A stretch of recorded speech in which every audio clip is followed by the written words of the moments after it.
All right, welcome to Witchpolice Radio. I'm here with two people who've been on the show a few times each, I guess, but it's been a while. And the band we're talking about on this episode is not a band that has ever been on the podcast, although I feel like I'm very familiar with what you guys did back in the day. I saw you live a million times, and I have the albums and all that stuff. So it's very exciting to hear that SubCity is coming back for a one-off show. That's all it is right now, right? Just the one time going out with a reunited bang. One night only. Cool, cool. And so I think the best way to start this off, because there's a lot to talk about with this show happening and some of the history of the band and all that stuff. But let's just do a quick who are you and what do you do in the band, just so listeners can put a name to the voice. So let's start with Darryl. You're on my left in my screen here, so let's just go with you.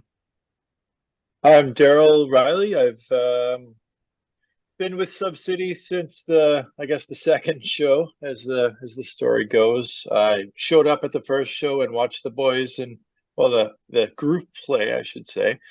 And after the show, I went up to them and I loudly proclaimed that I was in the band now. And I've been in the band ever since. So I've been rocking the saxophone. What an audition. Well, it was an audition. He was actually auditioning us at that first show. They passed. Yeah. My name's Johannes. I did play that show, and I was not present when Darryl came up and approached us. It was him and Andy Bloom, I think, came up to us. Both came up to us. You're both playing in the Afterbeat at the time. That's how I'd met you. And yeah, you guys both came up and said, "Oh yeah, we're in this band now." And yeah, that's all right. It was one of those punk versus ska shows at the West End Cultural Center way back in the day, and we played 4 songs and we crammed it in. And yeah, that was fun times. It was kind of off and running after that. Well, I think that whole story there, I mean, that kind of shows how long this band has been a thing. I mean, I know there was some time off, obviously, between the end of the band and then this reunion show. But when did it actually start? Like, what year does this project go back to? 2002. 2002.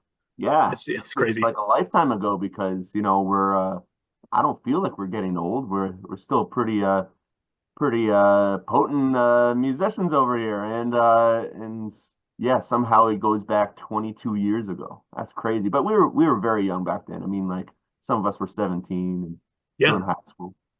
Yeah, that is crazy. That's crazy to think about. Yeah. So when did it end then? When was the actual? Because you guys were around for a while. You did a lot of touring. You played a lot of shows. You put out 3 albums and a live album. You got it. So what's the time frame there from 2002 to when? You remember this, Darryl?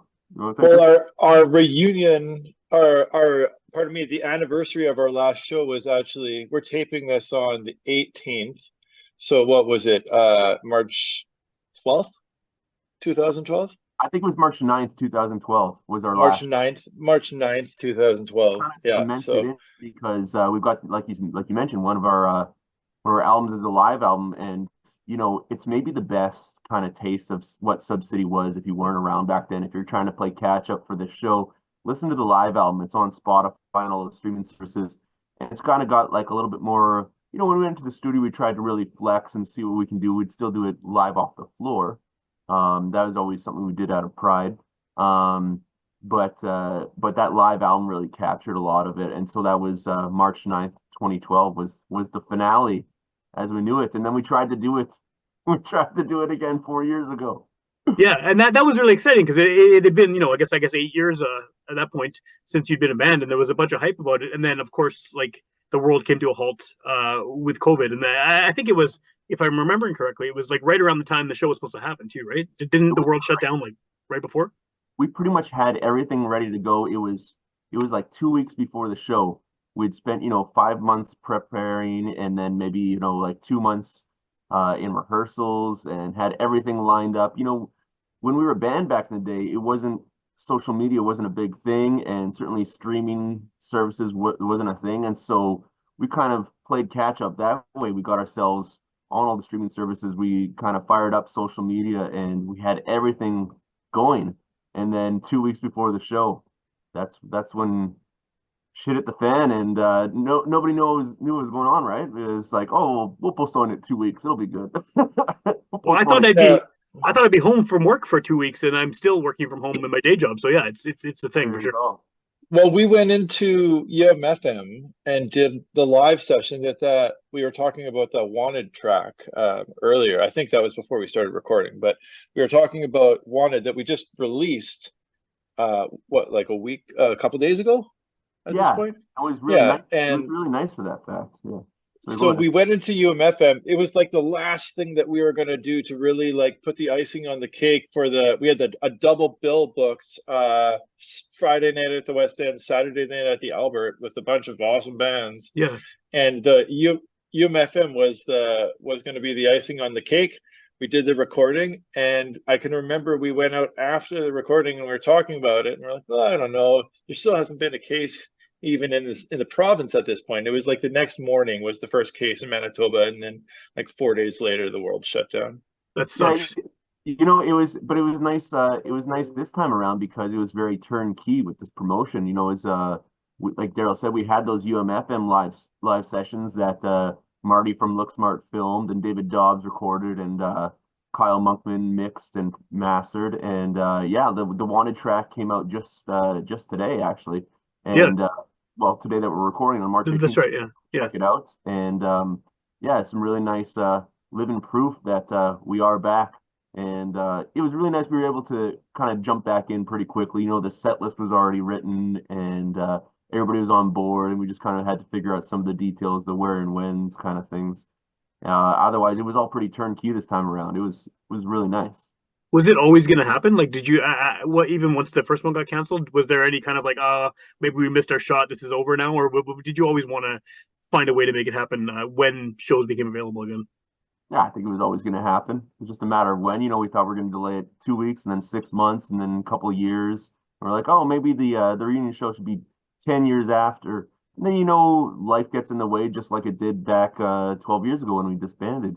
It was okay, let's do this, and then eventually just it's looming there, and like, guys, let's do this. And initially, when we were gonna reunite, it's pretty low hanging fruit to come back to it. It was no giant revelation that anybody had. Let's do this again. It's like, we're all still friends. A lot of us are Yeah, still playing in bands together.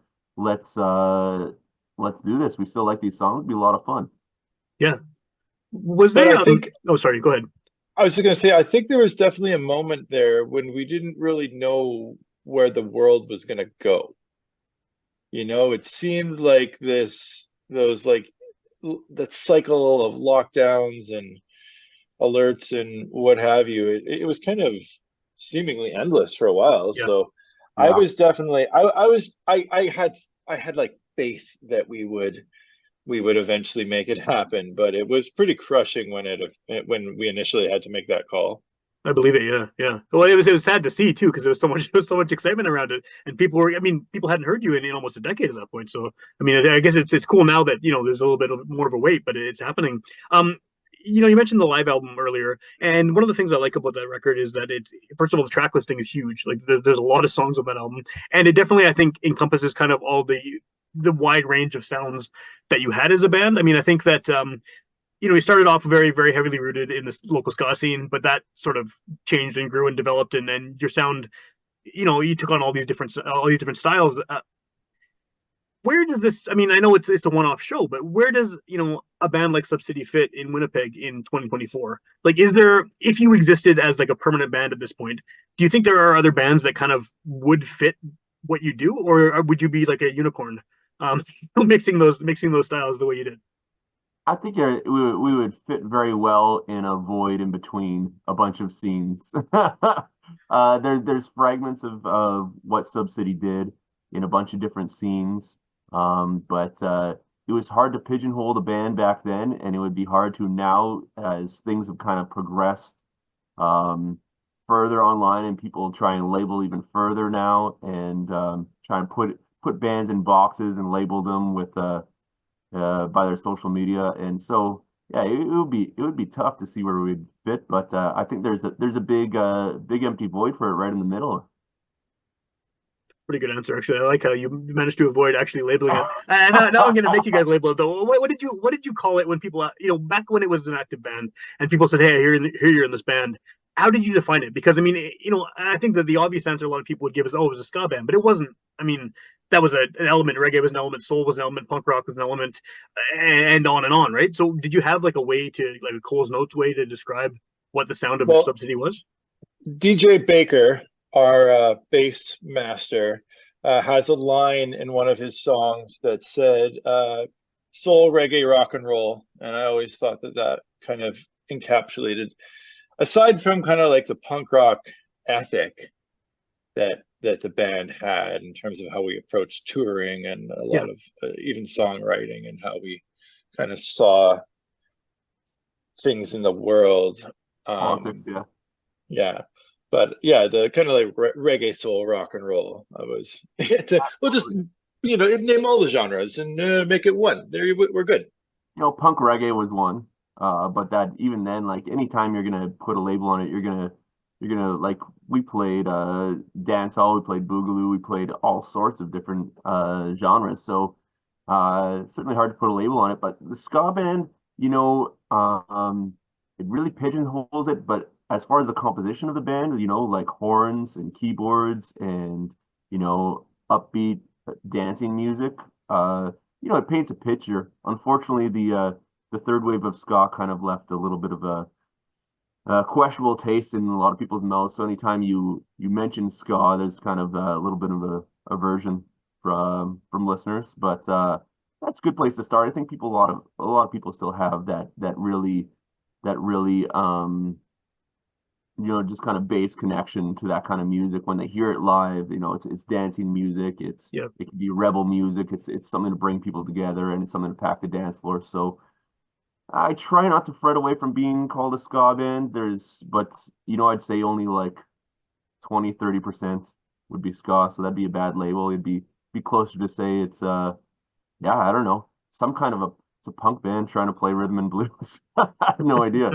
But as We had this trouble back then, and we have this trouble now labeling the band. But it's also a good thing. I think people don't want to label things as much as the industry forces them to nowadays. Yeah, I always saw myself more as a rock and roller than a punk. I don't know. Yep. Well, I think the punk side of things, as an audience member, it came from the sort of attitude on stage. I mean, it was very, very not aggressive, but very high energy shows, like extremely high energy shows. And I think that was sort of the punk element of it for me, anyway. Watching you guys, it was that kind of like very in your face, sort of powerful Totally. live part of It was borderline aggressive. it. But some of the ska influences that we tapped into were definitely huge on the band. Like the Specials, the Slackers, the Clash. Yeah. So that's definitely was like a core part of who we were or who we are. Right, right. I know you had this planned 4 years ago, and like you said, you did all the rehearsals for it and everything like that. But it's been four more years. You've been obviously able to get together now and rehearse for this show. Was it muscle memory at this point with these songs, or was there a lot of sort of relearning just because you've had so much time in between the band breaking up in the first attempt and then now again the second attempt at reuniting? There's variable degrees for everybody. I think there's like somebody's asked me about this the other day, and like I think LA is a great example. LA, our drummer, is a school teacher. He's a music teacher now, so he Okay. plays trumpet, he plays acoustic guitar. But for like the 12 years that we haven't been a band, he really hasn't touched the drum kit. But that musicianship is so ingrained in what he does every day that it came back very quickly to him. Okay. But that's a very very particular example. I mean, and then you got DJ Baker on bass. He's been practicing his chops and keeping up. He's a much better musician than he was back in the day, and he was one of the best of us back in the day. But he plays softer music now. So even him, Yeah. he's got to relearn how to scream. He's got to relearn how to howl some of those parts because folk music could be much more subdued. And K-Mac, Darryl, myself. I realized I didn't actually answer your first question. I'm Johannes. I'm the singer and guitar player, or one of the singers. That's right. You didn't. I didn't even realize that because we just Yeah. got right into it. But that's cool. Yeah. Thank you for doing that. Yeah, K-Mac, myself, and Darryl, we've been playing in bands together for the last 12 years since SubCity. And so, that came back really naturally. And I Sure. like to think that we're all a lot better musicians than we were back in the day. It's hard to replicate that kind of tightness that you get after going on tour a bunch as a band, and transitions between songs, just being able to read each other on stage. That's kind of a hurdle. But as far as how the songs are sounding, the musicianship is better than it was back in the day. I would say so. That's cool. And but I was kind of amazed at the way that parts came back to people. Even like Robbie, the trombone, he hasn't, been playing as much trombone over the last decade, but he rolls into rehearsal and he knows he always has had this ability that I don't have to remember exactly where, each tiny little horn fill is, in every part is he just has like a fantastic muscle memory for that kind of stuff, and it really still came back. We get together for our rehearsal. It was what, the last night in January, or it was the first Friday in February. We got together and just like hung out and played a bunch of music and got to know each other again. And the parts are just there for the most part. We have to fine tune some things, Sure. obviously, but What was the song selection like? I mean, as far as putting together a set list, because you do have, you were around for a long time. You have a pretty decently large catalog, not to mention covers and other stuff you've done over the years. Yeah, there was some obvious ones, and then there's a lot to fill in the middle. But there's luckily we had that live album from the final show there that we kind of used as a foundation. There are songs, some of our favorite songs slash the songs we were known for. They were all on there, so we kind of used that as a foundation, kind of built off there. What's missing, what's in between, what do we want to do again? And yeah, it was pretty tough. You got to, in our heyday, we had 5 different singers, and Yeah. we played every genre under the sun, as long as it was kind of alternative to what was happening on mainstream radio. And so uh it was fun to select. And then this time around, like I said, it's turnkey. We had the set list written. We didn't have to have any of those chats. Yeah. SubCity was always a very democratic band back in the day, having 6 to 8 members. And so I'm sure we did some type of voting system on what we would play this time, but we didn't revisit that at all this time. It was like, oh, this is the set list, from 4 years ago when we were going to do this, and let's do this. And I think that's the reason why, kind of everybody's coming to play right now, is because, it's not like SubCity ever made it big, but that was still, a legacy band for all of Yeah. our musical careers. And so everybody wants to do it justice, and everybody knows, like, we're not going to keep on doing this. We're coming back. We're doing this one show. Let's nail it. And so it's really admirable to see all your buddies and bandmates come back and really throw themselves into it. And yeah, it's sounding great. We've Well, and still you'll see got probably a lot of people in the crowd that you know as well, right? I mean, I think I imagine for a show like this, a big part of the audience is going to be people who remember you from the first time around. You might get some new people as well, but I would imagine that most people who are excited about seeing SubCity are people who have seen SubCity, 10, and they'll 12, all bring their 15. kids. Yeah, yeah. that's right. It's crazy, actually, the response. We've had multiple people buy tickets from out of province, like plane tickets to fly in for Well, the show. I never imagined that, and I know there's people I flying in loved from it. BC and wow. Alberta for sure, and Yeah. Ontario. That's yeah, that's really humbling. That's cool. So we know when we got to put on a show for them, and we played those towns a lot, and so or those provinces a lot. So that's really cool to see. That's awesome. Yeah, yeah. What I mean, is the one-off thing like a for sure, or what happens if this goes way better than you even expect? Is there any possibility of this becoming a more frequent sort of get together, or are you just completely sold on the one time only deal? We're not completely sold, but I think now we're considering this just a one-off. Let's do this one-off. Let's put everything in there, and not just us, but also for the crowd. We don't like you don't give people another chance, otherwise they might decide neither. It's just like let's do this one time. Everybody's got to be there, or Or you're you not miss going to out? see it. You got to. Yeah, What we are the don't want to oh, turn into like a Kiss reunion tour every 2 years, sort of deal there.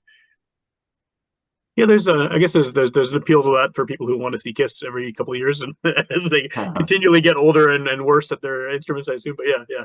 But I I, hate I hate that fake billing that bands do when they're last tour ever. And then the next, and so many bands do it, and I get it, it's a marketing gimmick or whatever. This is real. And I think, like Ian said, if I don't know, whatever, if something happens and we decide we want to get together again and play music somewhere down the line, we're not saying we never will. yeah, But there's no plan for it. Yeah, and we already do, like Darryl and I play in a couple bands together, K-Mac and I play in a couple bands together. We're all getting those connections out, and so this is one time where all six of us from kind of we all lead very different lives right now, and I don't want to go through this scheduling again. It's crazy to schedule like six grown ass yeah, adults who all have different lives and kids and careers and all that stuff and commitments, and like there was back in the day, it was like Wednesday night was rehearsal night. That SubCity was the most important part of all of our lives. yeah. And I'm really thankful to have been in a band where, there's like 6 or 8 people where that was their main focus. It was really cool to be a part of. Um, but now it can be very, very tough to get everybody in the same room. And so that's why we're all committed to doing it this one time. And certainly not a promise that we'll do it again. But yeah, we So all It's sorry, go ahead, go ahead. I was just going to say that it's probably worth mentioning that this reunion is like the six of us that were in the band when we broke up. Okay, They're not one of the larger formations of the band. We're still buddies with Matty Foster, but Matt Foster is going to be on tour in Europe in April. So, he's off doing his thing, and we're going to be doing our thing. So we love the guy, but this is we're looking forward to this as the six of us. yeah, what you are bet. the well, I was gonna say, what are the details of the show? Because I mean, we keep implying that there's a show happening, but we should probably let people know, where it's happening, when it's happening, and how they can get tickets if there are any left at this point. Yeah, the SubCity reunion is happening for one night only at the Park Theater on South Osborne, one of the best venues in the city by For sure. far. And it is happening April 13th. That's a Saturday. It's like the second Saturday of April, so less than a month, probably only a couple of weeks from when this comes out. And Paige Drabot is going to be opening with her band, killer three-piece that does kind of like a psychedelic kind of 70s rock. Definitely. They're going to warm it up, and then SubCity's going to lay down. We've got 22, 23 songs ready for you guys, and going to dance the night away, and the dance floor will be going from the first song. So yeah, April 13th at the Park Theater. And so tickets are on Ticket Web. I believe that's a .ca. Cool. Either Well, way, I can link to it in the show notes so people can, if you're going to the Witchpolice site to listen to this, I'll put a right link to the on. tickets, and then people can get it right from there. The one thing I wanted to ask you, before we wrap this up, is how many of your previous records are still floating around out there? Like, do you guys still have boxes of all this stuff that you're gonna sell at the show? We've still got some of each record that we'll sell at the show. We'll kind of going to try and blow out a lot of them. There's only one that we have, you know, decent amount of copies of left, but all the other ones are dwindling down. And so if you do want to capture, something to take home with you, not just something floating around on Spotify or something, if you want a piece of the band, we will have CDs and some vinyl for sale. Awesome. Yeah. And I guess that's just the single that came out at one point, right? That 7-inch that you guys did? Yeah, it was Gastown, song we wrote on tour about the gentrification of the different cities we were passing through. And then on the B side was Jerk Chicken Boogaloo. It was a Cool. fun instrumental. So I know that because you're not actively a band, you have social media, obviously, but what's the best way for people to hear the music now? I mean, if someone's hearing this for the first time and says, "Oh, I wonder who SubCity is. I want to check this out." What's the best option at this point? I mean, if they don't have the CD, where should they go? I assume it's on all Oh, the we're on streaming. all the streaming services, as far as I know. I'm sure there's some new ones that maybe popped up in the last 4 years, but all the big ones we uploaded 4 years ago when we were about to do this reunion. And so they're on Spotify, Apple Music, all that stuff. You could find at YouTube least music. yeah, right on. At least 3 full albums, and then an EP, and a couple splits or singles, whatever you want to call them. Cool. It's pretty big catalog. Are you gonna? I mean, this is obviously maybe you haven't decided yet, but are you planning on recording this show just like for even if it's just for posterity?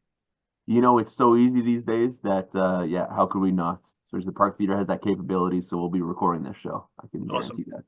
Awesome.